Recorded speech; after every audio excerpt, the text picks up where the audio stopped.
Good morning, everyone. My name is Tan Shu Hui. Today, me and Hira will be presenting hypodermic needle theory, which is the earliest media effect theory in mass communication. So before we begin, I will briefly explain our presentation's outline for today. So I will be covering the introduction, background, case study, critical evaluation, and practical significance, while Hira will covering core concepts, analytical framework, application of theory, theoretical significance, and she will conclude our presentation for today. So to begin, hypodermic needle theory is also known as the magic bullet theory. The main idea of this theory is that media messages are directly injected into the mind of passive audiences. So audiences are seen as passive receivers of information, and it assumes that the audience only accept the messages without questioning, without verifying whether the information is true or false. And this theory associated with Harold Maxwell, which is the American political scientist and mass communication theorist. He studies the propaganda during wartime. And this theory suggests that the media can have direct, powerful, and immediate effects on audience beliefs and behavior. Based on the study of humor in 2022, it stated that there is no individual difference between the receivers, which means that they will respond the message in the same way. Now, moving on to the background of this theory. This theory emerged during 1920s to 1930s during the rise of mass media. So during this time, mass media such as radio, film, and newspaper becomes a powerful tool because one message could reach message to millions of the people. So early theorists view that mass media can have powerful influence on receivers. Then, during World War I and II, government used media propaganda such as radio and film industry to influence public opinion. So they used mass media to encourage patriotism and support for the war. Nazi propaganda also showed how media could spread ideology and support for Hitler. So one famous example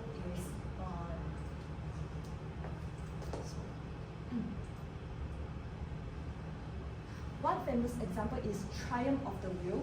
The film published in 1935.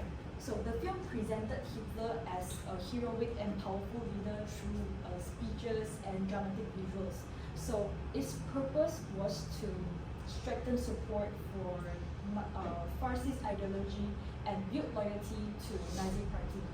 So another famous case happened in 1938, which is Orson Welles' War of the Worlds broadcast. So this is a fictionary story about Martians is invading the Earth, but it presented in a realistic news report format. So some listeners believe that the Martian invasion was real, and it caused public fear and panic among listeners. So this classic example shows that how powerful mass media can bring immediate influence and response among the users. So next is core concept. Core concept is basically how the theory works in overall. So first we have passive audience. So passive audience refers to audience who simply just accept the message without using their own critical thinking and just like accept it in whatever the way the message was just sent to you. Then we have direct, immediate, and powerful effects. Is meaning the media is seen as powerful, where it could like influence audience, shape their thoughts, attitudes, and behaviors.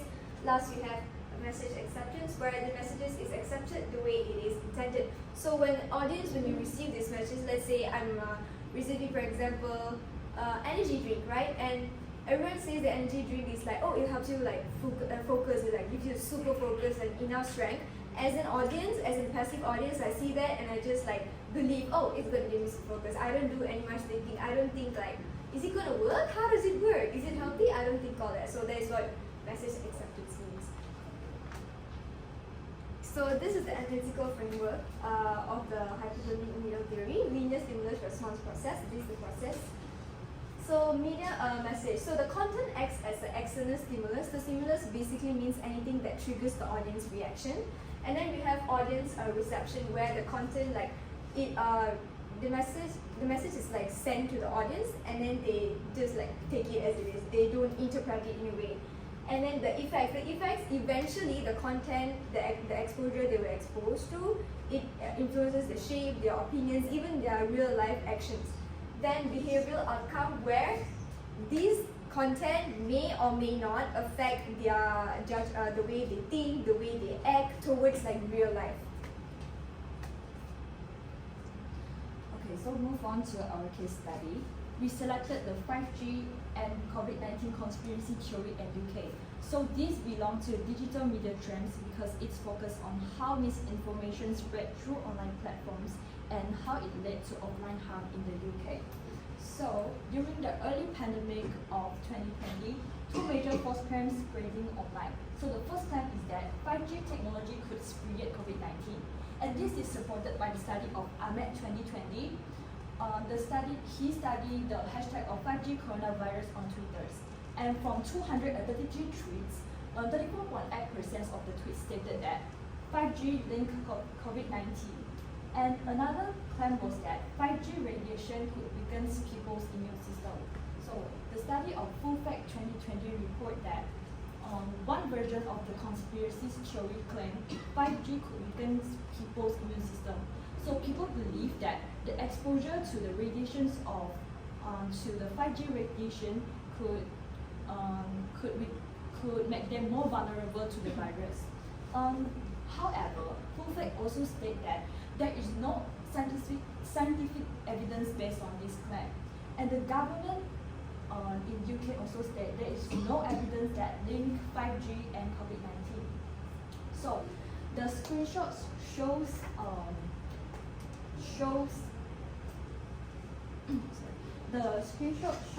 that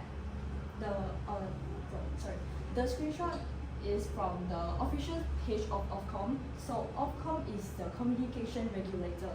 So they report that several 5G masts in some areas of the UK were vandalized, and telecom workers were also being harassed by members of the public. So this happened because people strongly believe that they are responsible for the spread of 5G. The spread of COVID-19. sorry.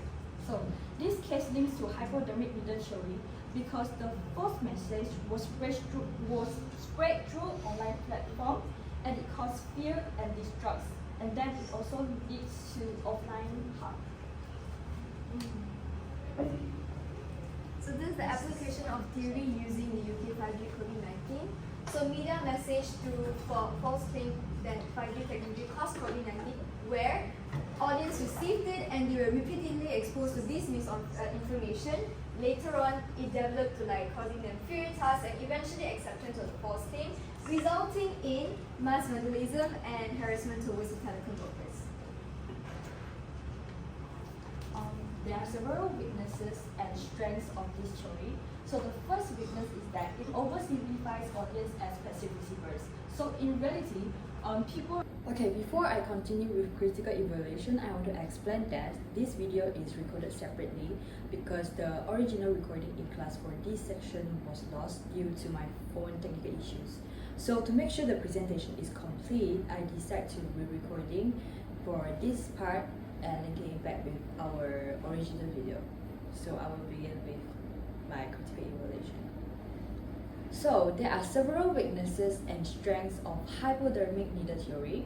The main weakness of this theory is that it oversimplifies audience as passive receivers. In fact, people are not blank slates. People can choose whether they want to believe, reject, or fact-checking the message instead of just accepting everything they see is true online.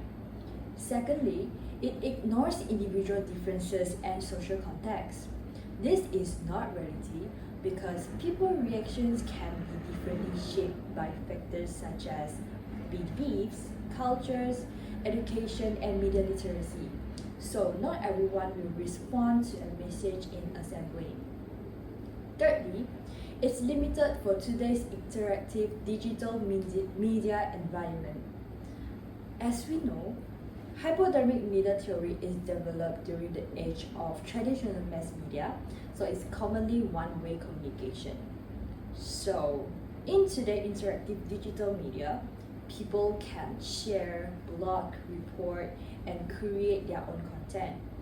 And the social media algorithm also can push certain videos based on user preference and interest. So this is complex than what the theory suggests. However, this theory also has its strengths. The first one is the theory highlights the powerful role of media in shaping public opinion. It's also useful for analyzing propaganda, panic, fake news, and viral misinformation until today. This is because this kind of misinformation often involves strong message that can create the feeling of fear and uncertainty between the users.